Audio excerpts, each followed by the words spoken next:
center off of Eckerly, and he just missed the net. O'Reilly with the shot, far down, he scores!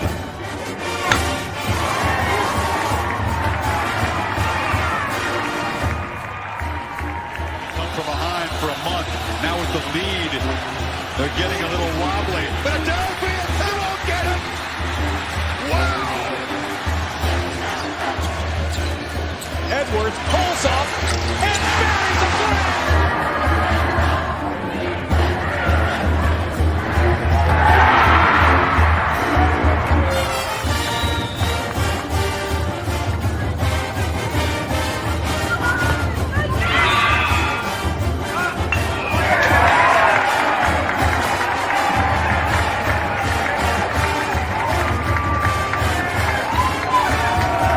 Richardson tries, out for Robbie Ryan. Her three right on the money. Daniels takes his shot for Derby.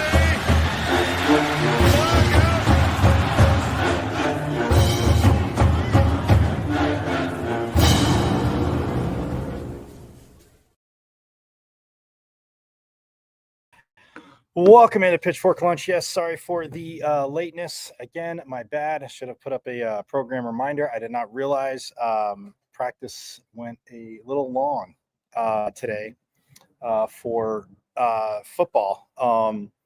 They switched some things up out there, and it started so early that Slowpoke me didn't realize the time. And yes, so getting started a teeny bit late. Apologies.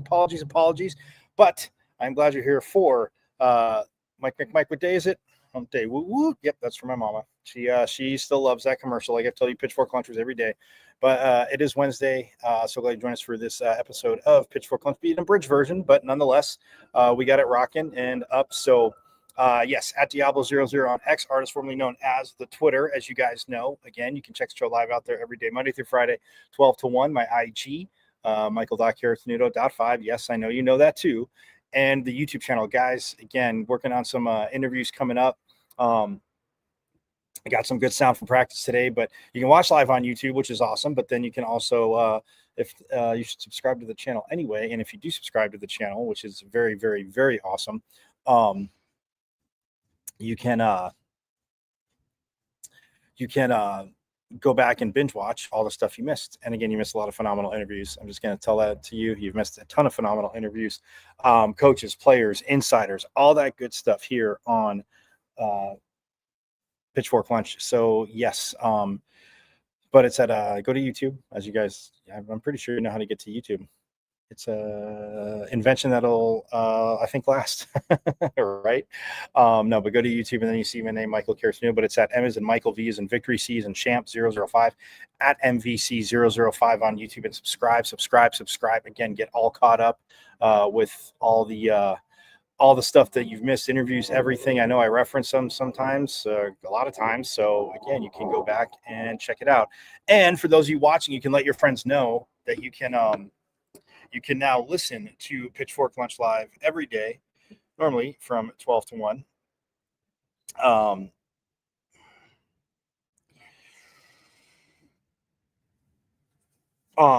But you can go to the best internet radio station out there, which is the Casual Sports Radio Network. All you have to do is go to www.ksrnaz.com and click Listen Live. The page will open up. Go down to Listen Live, click it, bam, hit play. Pitchfork Lunch is rolling for you.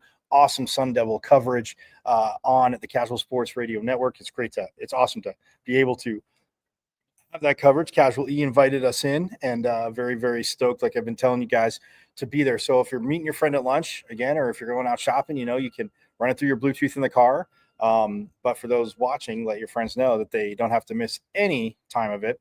And they can go to www.ksrnaz.com. Page will open up, click Listen Live, run it through your Bluetooth. Again, I want you to watch, obviously, but, don't watch and drive. You're smart. I know that. You know that. So, yeah, you can listen and then get to lunch and boom, you can pop it up, or, just keep listening. And if you have to stay at work and you're not getting to go to lunch at this time, and hopefully you sit next to somebody that went to that school down south in the cubicle close, so they can hear about it too, and all the wonderful championship stuff going on here in Tempe. but yeah, no, you talk about comprehensive coverage too of the Cardinals, Suns, D-backs, Mercury, all there. Casual Ease got you covered. Again, subscribe to their socials, check out their shows. Absolutely awesome. So stoked to be a part of here. Again, apologies for the tardy start, the very tardy start, as practice again went a little bit longer than usual. Yeah. Again, they're not prepping for anybody. Well, they're prepping for possibly two teams. But again, you always hear Coach talk about self-scouting. We've heard it throughout the season, self-scout, especially on the bye weeks. Heard it, after the Texas Tech game, and then after, was it Oklahoma State? One of the two. But either way, I mean, they had two buys. So they talk about self-scouting, and they're doing that. And man, you talk about the energy and the feistiness at practice. Absolutely insane for this. I mean, I shouldn't say insane, but and I mean, the energy, again, both sides of the ball, again, competing and challenging each other. That's what they have done all season long. And I know you guys know that, but that's what they've done all season long. So it is,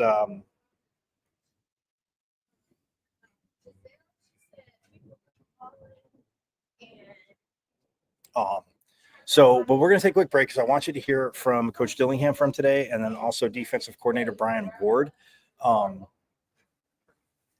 They had what was it? 1, 2, 3, 4, 5, 6, 7 series. 7 series. 7 series. 8. Well, okay, at least 8. Where team where offense competing against defense, and it got fun. I mean, it was competitive. It was both sides of the ball again trying to win. To overstate the obvious, win their battles. But yes, I had like 7 or 8 battles, and but yeah. So we're gonna step aside real quick. I want you to hear from Coach Dillingham and definitely, obviously, Coach Ward, as both spoke after practice today, and yeah, and again, aiming for guests too. But yeah, it's fun times in Sun Devil country. As again, basketball getting ready, hoops getting ready. The women yesterday, after the show, I mean, they did get in some foul trouble. They are a teeny banged up, but still, it just fell short against the Dons, and we'll talk a little bit about that. But again, still seeing good things. It's just got to be closing out and finishing things, I'm guessing. But again, a little banged up, but yeah, they're on the road in San Francisco, and that was tough. And the men got a game coming up against UMass. So we'll step aside. Again, we'll get to all of it, but more Pitchfork Lunch coming right up.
KSRN has an inside track on all things sports, with topics and opinions from former players and local personalities. Catch 15-year NFL veteran Ed Smith and Jay Adams on Easy Sports Talk every Saturday. Unfortunately, with this back and these knees, I don't quite have that ability, or at least I use. Are you good? For all things Arizona Cardinals, tune in Monday nights with Casual E and Sean McConnell. Bird Gang, I know it was another tough loss, but keep encouraged. We miss you, BA. And now you can exclusively listen to former Arizona Cardinal Jeremy Bridges on his show, JB and Benny Blue Review. Exactly. Don't be dumb. Sending the message out to the world. Always relay that message. Don't be dumb. Yes, your guy, Benny Blue, comedian extraordinaire. Exclusively on KSRN, Casual Sports Radio Network. This is the sound of a racing heart. It's beating a little faster because it belongs to a young child. But this child isn't in the middle of a close soccer game or playing with her puppy in the yard. Her heart is racing because she's just been told she has to move foster homes again. Change a child's story. There's a child waiting for a volunteer like you. Learn how you can help at casaforchildren.org. This is the sound of... Got a big painting project you've been putting off because you don't think you can afford it? Well, it's time to call the team at Customer First Solutions. Customer First is your one-stop shop for all home repairs, from full interior and exterior painting to handyman services, drywall repair, electrical, and plumbing. Customer First has the most competitive prices in the Valley. Your flat rate quote is based on the square footage of your home, and that includes wall repair. All Customer First technicians are licensed, bonded, and fully background checked for your assurance. Call or text Customer First Solutions at 480-877-0255 for your free quote. Customer First Solutions, where our customers and their homes are our first priority. KSRN has an inside track on all things sports, with topics and opinions from former players and local personalities. Catch 15-year NFL veteran Ed Smith and Jay Adams on Easy Sports Talk every Saturday. Unfortunately, with this back and these knees, I don't quite have that ability, or at least I use. Are you good? For all things Arizona Cardinals, tune in Monday nights with Casual E and Sean McConnell. Bird Gang, I know it was another tough loss, but keep encouraged. We miss you, BA. And now you can exclusively listen to former Arizona Cardinal Jeremy Bridges on his show, JB and Benny Blue Review. Exactly. Don't be dumb. Sending the message out to the world. Always relay that message. Don't be dumb. Yes, your guy, Benny Blue, comedian extraordinaire. Exclusively on KSRN, Casual Sports Radio Network.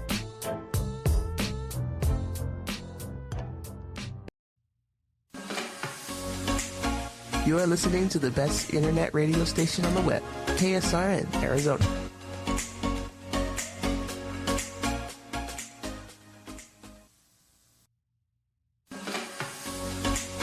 You are listening to the best internet radio station on the web, KSRN, Arizona.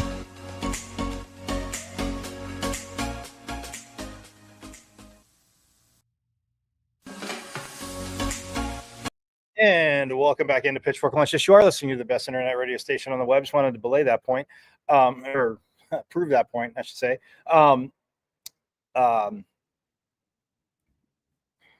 As you can go to, again, www.ksrnaz.com. Click Listen Live. Page will open up. Go to Listen Live. Hit play. Bam. Pitchfork Lunch Monday through Friday, 12 to 1. And again, so stoked that Casual E is part of the friendly. But let's get to it again.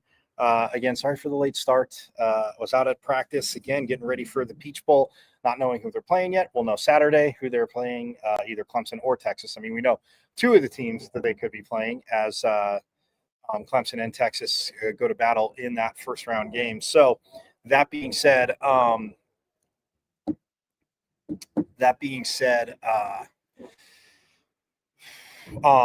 yeah, let's hear from Coach Dillingham from today's practice, as, again, he was, talking to the media and, some stuff going on. Obviously still working on the Shamari Simmons situation where he was, again, called for targeting, so he might have to miss the first half, but you'll hear about that. I'll let Coach tell you. But nonetheless, here is Coach Dillingham after practice today. Because we got to be able to learn and grow from that situation in practice. What are your thoughts on the secondary situation with Shamari possibly being out for the first half? Yeah, we're going to move Montana down to nickel to get him some reps there. We may do some other creative things there at the nickel spot as well. We're still exploring. You know, there's a balance because Shamari's going to be back in the second half. So how much practice time can you put in with 3 people? You have to practice Montana, you have to practice Shamari, but you have to practice Montana's backup as well. So there's a really fine line in, you know, oh crap scenarios, which you don't want to dance with too much because you still have to prepare 2 guys to play. Are you expecting Anthony Cooper to make a difference at all this postseason? No, he cannot. Not clear. What about Malik Brown? He cannot either. Kenny.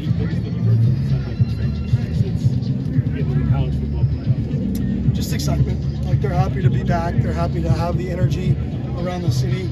I mean, I think there was saw on Twitter, somebody sent it to me, a guy who made his house like ASU theme to the ASU fight song or something like that. When the lights going off, and that's awesome. And that's cool to see. I'm gonna bring my little guy over there to look at it. He loves ASU, he loves Sun Devils, so I'm gonna bring him to go over there and listen to the fight song with the Christmas lights. Has this week felt any different, or has it felt like it's a normal week of practice? Definitely different. You know, we're not preparing for an opponent. Right now, we're kind of focusing on us and then getting our conditioning level back, combined with, you know, tweaking some things out there. So definitely more.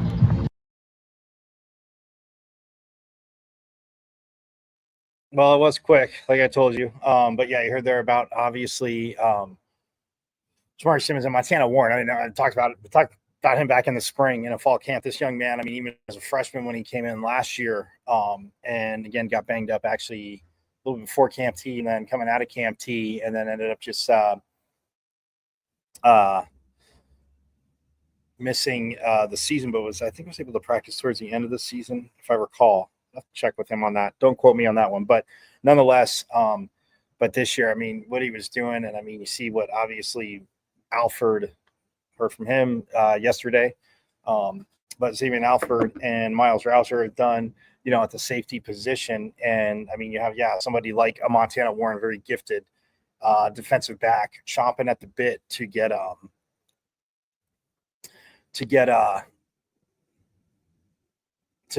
you know, obviously playing time and being on the field. And I mean, from a young athlete, I mean, I think Chris Cartman said this on the show, and we've talked about it, but talking about how, I mean, he could be the best young player on the team that's, you know, hasn't gotten a ton of playing time, but again, had the touchdown off the block punt. Martell Hughes blocked that punt, and then Montana Warren returned it for a touchdown earlier in the season. So that was absolutely awesome. That was very, very awesome. So that part is very cool. But now let's hear from Coach Ward, because Coach Ward had a little bit more to say about it, and the way the defense, again, the job the defense has done, insane.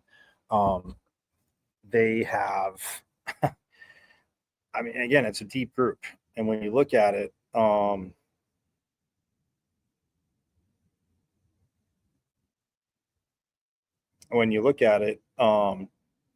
it's one of those things that complementary football. Well, Coach Dillingham talked about it. They've talked about it. You're going to hear Coach Ward mention it. But complementary football has been absolutely huge for this team. I mean, and you'll hear the question, and I'll talk about it afterwards, because Hode Rubino, again, pointed this out to me, and it's like I knew it separately, but didn't put it together. But you'll hear what I'm talking about. So without further ado, here is defensive coordinator Brian Ward on obviously Ohio State and the challenges, you know, with Shamari possibly, again, still not final, but possibly being out for the first half of the Peach Bowl.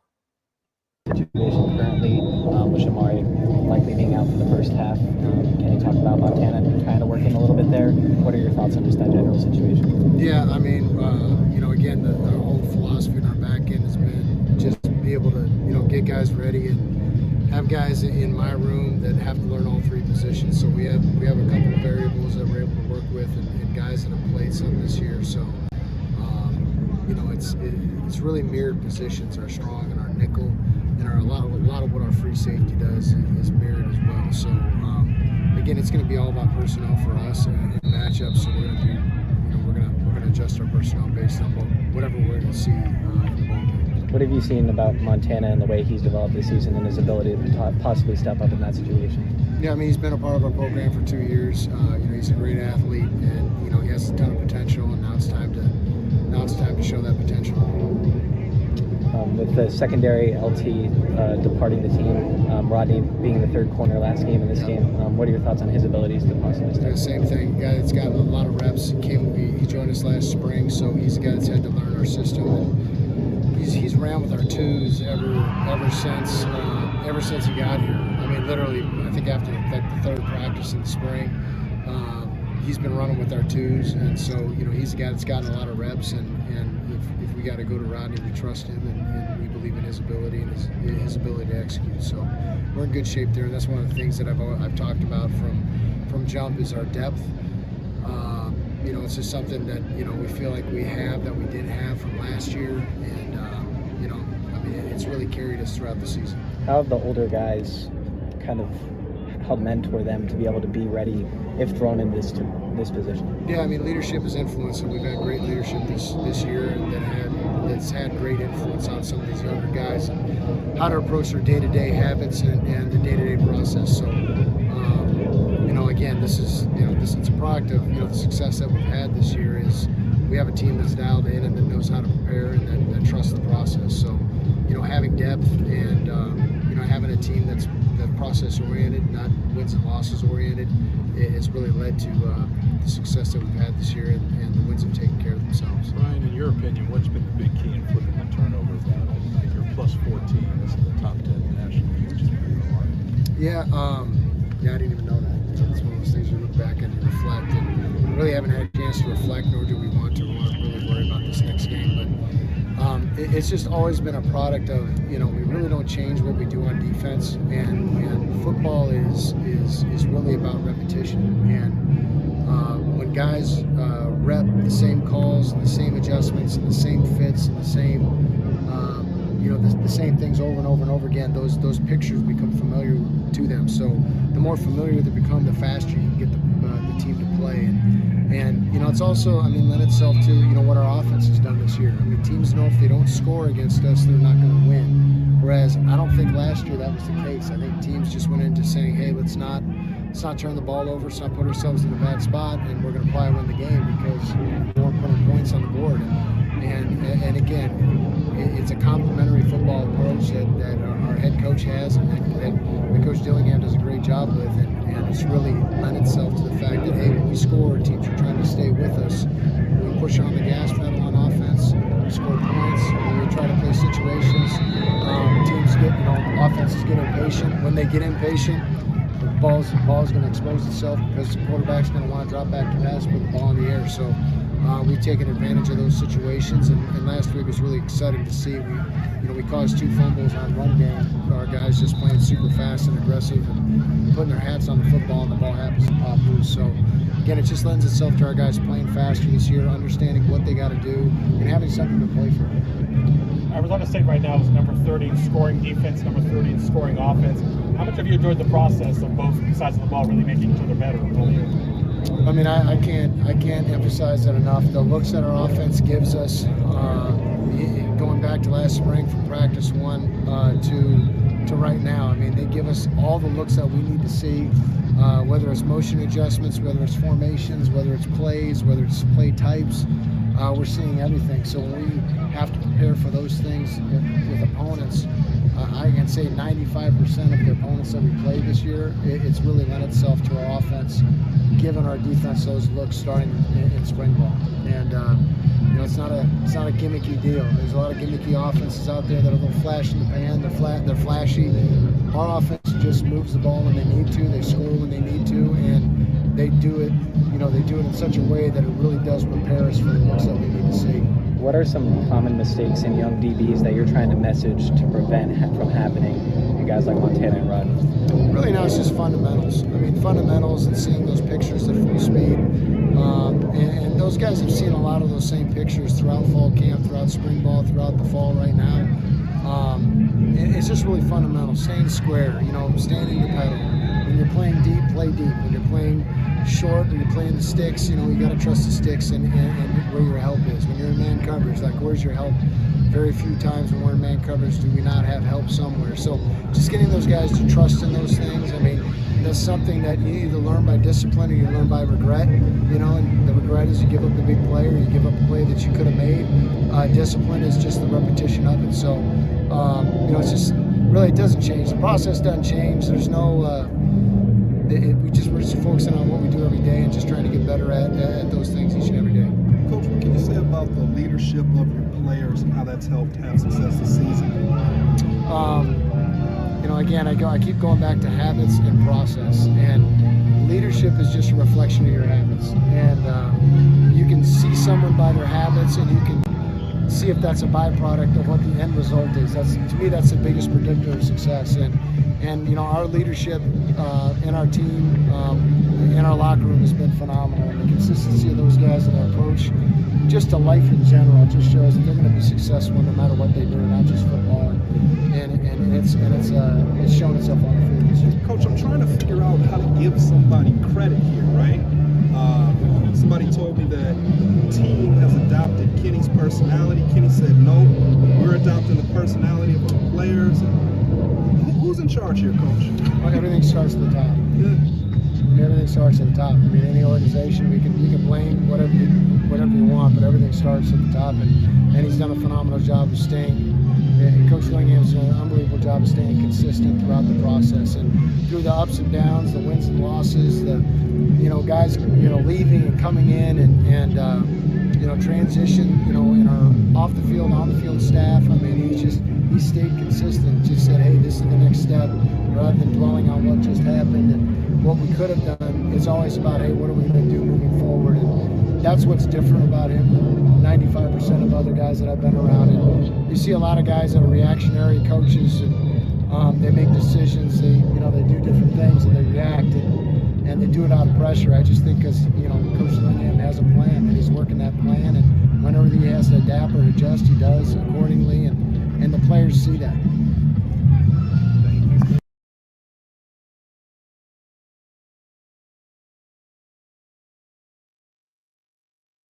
Well, there you go.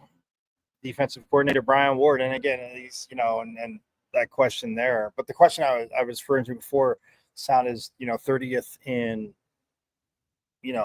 offense and defense. And like you talked about, complementary football. I know I've been talking about it all year. Coaches talked about it. You've heard me ask players playing sound like as the season has gone on. And yeah, I mean, defenses might start out a little bit ahead of offenses just because the nature of the game. And the nature of the game from the standpoint of, yes, I'm not saying, transfer portal, all that stuff. What I am saying is getting defensive calls and, not that they don't have to be on the same page, obviously the trust there, but, quarterbacks, getting comfortable with their receivers, even if, it is a transfer or, offense, just, blocking game speed. So, but ultimate complementary football. You heard the 100-yard landlords, Avian Alford, talk about it yesterday when we heard it from him. And it's one of those things where he's like, yeah, we get a turnover and they score, it fires us up, they score.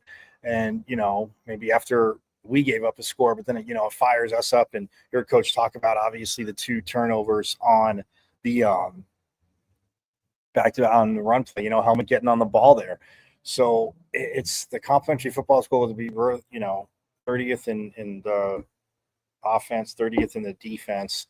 Like, I mean, that's you talk about harmony and complementary football. I mean, yeah, the only thing, of course, as a coach, you want to, climb the ladder from 30 and, keep bringing that higher. But yeah, I mean, Montana Warren, like you said, Rodney Bimmage again, because talked about how LT Welch mentioned that he was in the portal, but he had been dismissed for rules violation team rules violation in which, they don't disclose, nor should they have to. Any program or anything should they have to. It's just that's what it is. So he is in the portal. And again, just the growth he had and how he was playing too. I mean, that is definitely a bummer, but the depth. You heard Coach Ward talk about the depth there, guys. I know I've been talking about it. Yes, you guys know I geek out about defense, maybe just a teeny bit more. But that being said, like it is not just, a player that they have to, I don't like to say worry about, but it's one of those things where they have that depth, and again, you can see the talent. So young guys, and Montana Warren, like I was saying before, and Coach Ward was talking about him right there. He was asked about him, like this young man. Again, you talk about bringing the heat. We've seen Miles Rouser deliver big hits. Obviously, Shamari Simmons, but if he's in there for Shamari Simmons, again, he understands the game plan. Like Coach Ward said, he's been here since last spring. So again, his second year in it, obviously getting a lot of reps in throughout the season, obviously in practice, and then sporadically. I know it's been in some games other than special on defense. Obviously in special teams, he's been a key player in that. So that being said, we're going to take a quick break, and when we get back, though, we are going to wrap up with some hoop stock, because the women, fell just short to USF, and they were playing. You talk about a roller coaster of a game. That's what it was. So quick break, and we will be right back after these messages.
KSRN has an inside track on all things sports, with topics and opinions from former players and local personalities.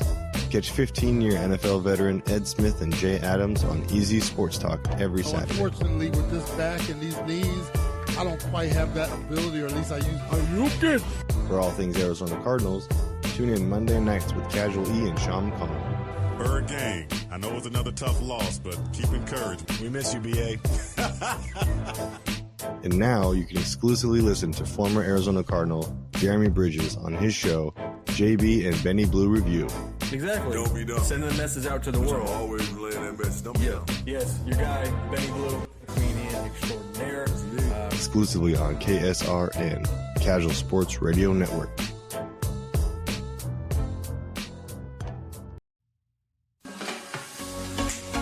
You are listening to the best internet radio station on the web, KSRN, Arizona.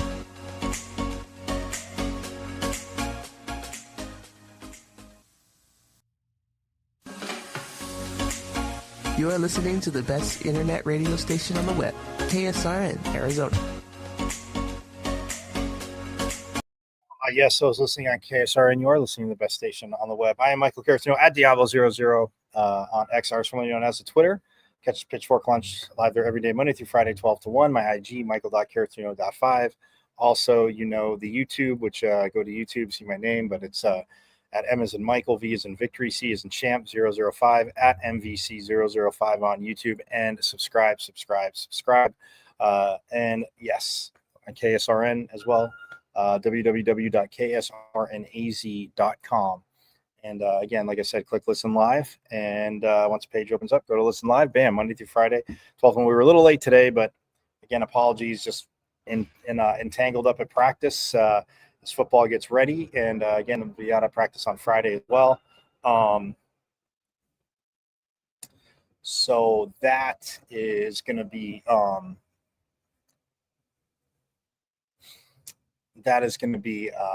again, very, very awesome.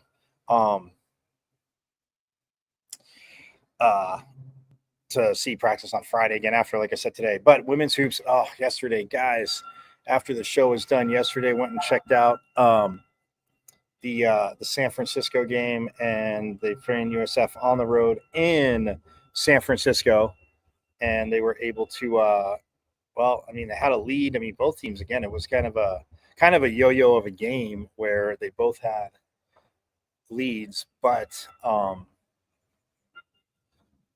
they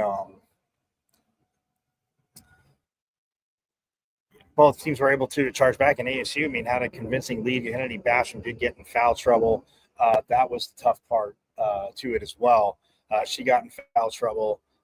She had Maggie Besselink had 5 fouls. I mean, Basham finished the game with 4, but Jaya Levette had 4, had to sit for a while. Ty Skinner, she picked up 1 late, but she finished with 4. But 27 points for Skinner. She was 9 for 27 from the field, 6 for 16 from 3. So, I mean, almost 50% from just shy of 50% from the 3-point line. Free throws, she was 3 of 5. They were 9 of 11 as a team. Kennedy Fauntleroy hit all of her. She was 4 for 4. Maya Moore was 2 for 2. But again, only 11 free throw attempts in the game. But yeah, I mean, Ty Skinner, 27 points. Jaya Levette, 14. Kennedy Fauntleroy, 12. Kennedy Basham had 9. Again, got in the foul trouble. She had to sit for quite a long time. And that was the tough part. But man, you look at it, it was 20-11. I told you this yesterday after 1, but then ASU outscored them 21-14 in the second. In the third quarter, ASU scored 16 points. You're like, okay, not great, but they held USF to 8 points, and then ASU scored 16 points in the fourth. But USF got to the free throw line a lot. They were, like I said, the Devils were 9 for 11. They were 29 of 35. I mean,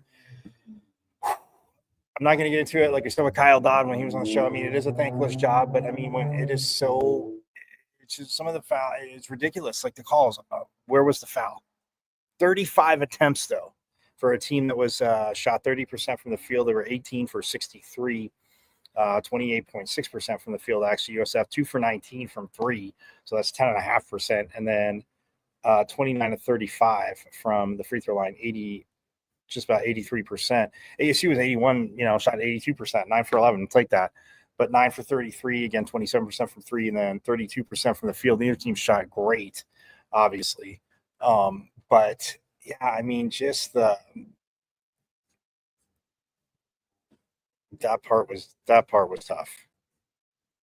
When you look at it, that part was very, very tough. But again, there are things you like. I mean, the way Ty Skinner is playing, the way when flip it out there. But yes, they are banged up. There are some players missing. Maggie Besseling actually not banged up, playing, and you can see getting basketball legs again back under her, looking very, very good on the defense. From Kennedy Basham finished the game. She had 6 blocks before we went off the air, and yeah, she added 1 more, and had 7 blocks to finish the game. So I mean, that's. And a team that had 10 blocks. I mean, that's, again, rim protection, my friends, rim protection. So, but for Coach Natasha Adair and her staff, it is a little bit back to the drawing board as they play again on Saturday at 4 p.m. They are at Utah. Well, it may have been scheduled, but they're at Utah.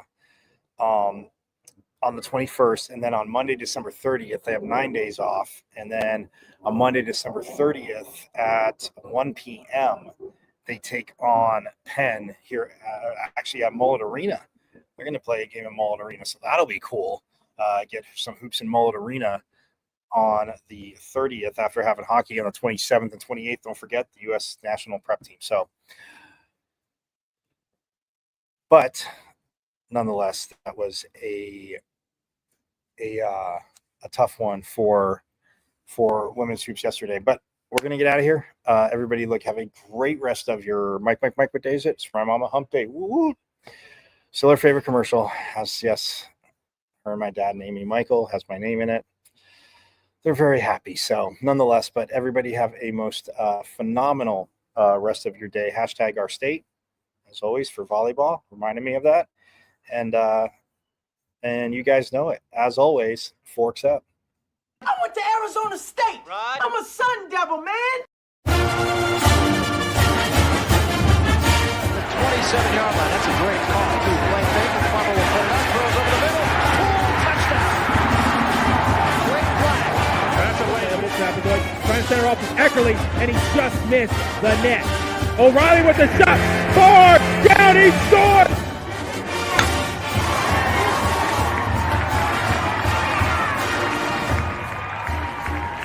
From behind for a month.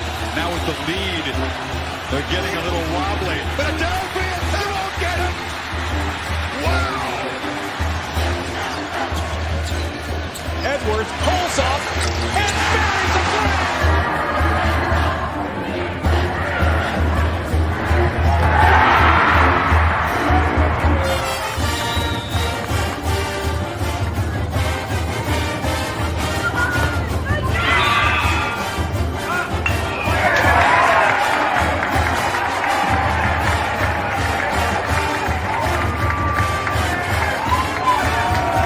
Richardson tries, out for Robbie Ryan. Her three right on the money. Daniels takes his shot for Garbage.